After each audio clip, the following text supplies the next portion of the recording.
Hola, ¿cómo están? Bienvenidos de vuelta, soy el doctor Marco y llegó el día que tenía que llegar. El día de hoy, 11 de marzo, la Organización Mundial de la Salud declaró al COVID-19 o al coronavirus que está teniendo ahorita un impacto muy grande en el mundo como una pandemia. Esto debido a la alta propagación que ha tenido a través de diferentes países. Ya son 110 países en los cuales ya está presente este virus. La alta tasa de muertes que ha tenido especialmente en algunos países. Al día de hoy ha tomado alrededor de 4.200 vidas, lo cual representa una tasa de mortalidad mucho más alta que otros virus respiratorios como la influenza estacional y algunos otros. Y por supuesto el gran contagio que está existiendo entre una persona y otra. También al día de hoy, después de China, que fue por supuesto donde comenzó toda esta infección y donde más casos hay hasta la fecha, donde se calcula que hay casi 81,000 casos. Después, los principales países han sido Corea del Sur, Italia, que en este momento ya superó a Corea del Sur, por mucho tiempo había sido Corea del Sur el segundo lugar, ahora es Italia, e Irán, que tienen muchísimos casos también. Y entonces por esta tasa tan alta de infección y tantas personas que han sido afectadas, ya es considerada una pandemia. Entonces, ahora la pregunta es, bueno, ¿y ahora qué hacemos? ¿Qué nos queda hacer? ¿Qué opciones tenemos? Etcétera. Y es justo lo que quiero abarcar un poquito el día de hoy, especialmente porque he leído algunas pedazos de mala información que se están publicando por ahí. Entonces, dejar algunas cosas claras. Entonces, primero vamos a hablar de la mortalidad. La mortalidad, por supuesto, significa cuántas de las personas que se infectaron han muerto a causa de esa infección particular. La principal causa de mortalidad es la neumonía, que ya revisamos en otro video, vimos todas las consecuencias que tiene, cómo saber si es grave o no es grave. Les dejo el enlace en la parte de arriba. Pero de eso es de lo que están muriendo los pacientes. De acuerdo al director general de la OMS, más o menos el 3.4% de los pacientes que contraen la enfermedad fallecen. Esto significa que es mucho más alta que la mortalidad de la influenza estacional. Ahora, aquí es importante mencionar que de todas las personas que se infectan de coronavirus, no todas llegan al médico, se les hace la prueba y son diagnosticadas. Entonces, como siempre pasa, eso es en todos los países, hasta los más avanzados, siempre hay un porcentaje importante de casos, más o menos se estima que 3 veces más de los que han presentado ya el diagnóstico son los que tienen la enfermedad. Y eso significaría que la mortalidad está más abajo, no es del 3%, a lo mejor está entre 1 y 2%.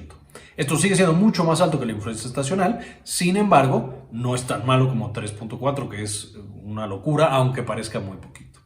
Por supuesto, cuando estamos evaluando la mortalidad, no es lo mismo ser un paciente o ser otro, tener ciertos factores de riesgo o no tener ningún factor de riesgo. En este apartado, lo primero que tenemos son las edades. Tenemos que después de los 60 años es donde se presentan la mayor parte de las muertes. De hecho, en los muy jóvenes pareciera que son no inmunes, por supuesto, pero que les va bastante bien con esta infección.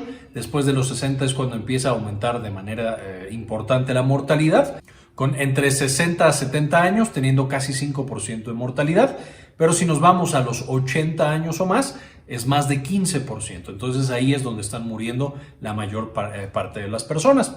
Por supuesto, esto tiene una implicación muy importante para los países que tienen una población más envejecida. De los que ven este canal, por ejemplo, España sería uno de los países preocupantes en este término, porque la gente vive mucho tiempo por el buen sistema de salud, pero eso también hace que una gran parte de la población sea muy susceptible a contraer esta infección y fallecer por esta infección. Ahora, por supuesto, esta tasa tan alta de mortalidad de nuestros pacientes adultos mayores es debido a todos los cambios fisiológicos que tienen al llegar justo a la tercera edad. Los pulmones tienen una menor capacidad, muchas veces ya tienen otras enfermedades, el sistema inmune no trabaja igual, el sistema cardiovascular tampoco. Todo esto ya lo mencionamos en el video de la tercera edad, que también les dejo en la parte de arriba, para que chequen por qué esta población es tan susceptible a infectarse y que la infección sea grave debido a este coronavirus. Ahora, uno podría decir, bueno, yo estoy joven, entonces nada me va a suceder.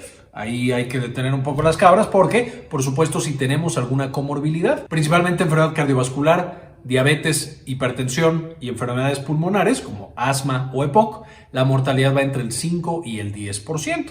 Afortunadamente en México, por ejemplo, sabemos que casi no hay diabéticos ni hipertensos, solo somos el segundo país con más diabéticos en todo el planeta, entonces seguramente nos va a ir muy bien y todo estará bastante tranquilo. De todos modos, podríamos decir, bueno, entre 5 y 10%, si vea que de cada diabético o de cada 100 pacientes diabéticos que se infecten, solo se van a morir el 10%, lo cual es horrible y espantoso, Pero no solamente significa eso. Es importante recordar que estos pacientes que se infectan y se ponen graves acuden al hospital. Y ese es uno de los principales problemas. Si en un hospital, si en una ciudad, si en un país tú tienes 100 camas de hospital y 20 camas de terapia intensiva, y esas camas de hospital y de terapia intensiva están todos los meses llenas o solamente te sobra una o dos, pues eso significa que si de pronto aparecen 100 pacientes nuevos que solo tienen coronavirus y que tienen que estar hospitalizados, van a ocupar naturalmente las camas que eran para otros pacientes. Los pacientes que se tengan que operar de algo, los pacientes que tienen que recibir quimioterapia, los que tienen una cetoacidosis y tienen que estar en el hospital, los que tienen un infarto, pues esos pacientes no van a caber en el hospital y entonces, por supuesto, alguno de los dos tenemos que descuidar. Entonces, no solamente el tema de la mortalidad es algo que tiene que preocuparnos, sino el hecho de que si hay muchas personas infectadas al mismo tiempo, eso puede llevar a que colapsen los sistemas de salud. De manera que en este momento en México todavía no hay tantos casos, por supuesto estamos empezando con la infección y como en todos los países al principio empiezan algunas y después hay un pico muy grande y muy rápido de nuevos infectados y es donde aparecen más la mortalidad y las complicaciones, pero esto no es necesariamente lo que tiene que pasar. Todavía se pueden realizar acciones para hacer más lento el proceso de contagio y, por supuesto, no sobrecargar el sistema de salud, que los pacientes que están enfermos puedan accesar a este sistema de salud y que los pacientes con coronavirus no se nos vayan a complicar y tengan acceso a todo lo que requieran. Entonces, ¿cómo hacemos para que se detenga esta transmisión del coronavirus? Uno, las mascarillas. ¿Todo el mundo debería usar mascarillas? Por supuesto que no. Los pacientes sanos no tendrían por qué usar mascarilla a menos que estén atendiendo a un paciente que sospechen que tiene coronavirus. Eso significa que en muchos centros de salud, los médicos, el personal de enfermería, los químicos, todo el mundo van a tener que usar una mascarilla y por eso es importante que los pacientes sanos no compren mascarillas y no usen mascarillas. Si alguien tiene alguna enfermedad, está tosiendo o está estornudando y no confía en sí mismo para, al toser y estornudar, taparse la boca y la nariz con la parte interna del codo o con un pañuelo desechable y luego tirarlo, entonces puede comprar una mascarilla y después tirar esa mascarilla, por supuesto, de una manera adecuada, en lugares especiales, que no vaya después a recogerlo la persona que recoge la basura y entonces se vaya a infectar esa persona. Entonces, también ahí hay que tener cuidado. Entonces, uno, no usamos mascarillas a menos que sea en el momento y en el paciente correcto. Número dos, no vayamos al hospital. Los hospitales están llenos de enfermos. Por supuesto, si alguien tiene coronavirus, va a llegar al hospital. Entonces, si nosotros tenemos algo que no es urgente, no vayamos al hospital. Vayamos a un consultorio donde hay menos pacientes enfermos, donde el doctor no ve a tantas personas y por lo tanto tiene un menor riesgo de pasarme el coronavirus o de generar como un foco de transmisión en ese sitio. Entonces, si no es por algo muy necesario, no vayamos a urgencias, no vayamos al hospital. Esto debería ser siempre, pero en el caso de este tipo de eventos pandémicos, pues es por supuesto mucho más importante. Punto número 3, lavémonos las manos. Ahora en todos lados nos dicen que nos lavemos las manos. Ya sabemos que el lavado de manos tiene que ser entre 15 y 20 segundos con agua y con jabón para que funcione.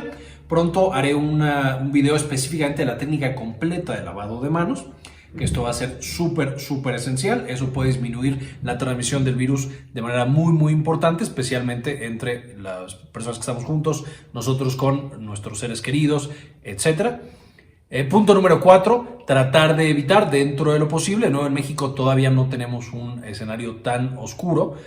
Sin embargo, sería bueno empezar a evitar lugares muy concurridos si no es necesario ir. Evitar, por supuesto, ya saben, el saludo de manos, los abrazos, los besos. Sé que es difícil por nuestra cultura, pero es ideal para tratar de evitar la propagación de este virus pandémico.